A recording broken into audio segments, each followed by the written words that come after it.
Rachel, I need your help. What's the matter, Joyce? I'm trying to learn to play the piano, but I'm having a really hard time with my scales. You play, right? Can you help me? Oh, I can definitely help you with them. Once you get the hang of it, you'll realize that playing scales is a piece of cake. Awesome! I can't wait until that day comes.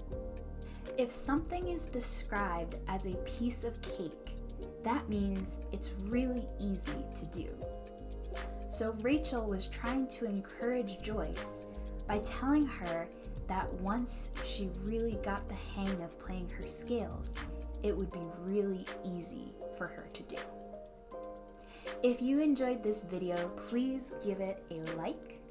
And if you would like to see more videos on English idioms in the future, please click that subscribe button so you don't miss my next video. Thanks for watching, and I'll see you next time.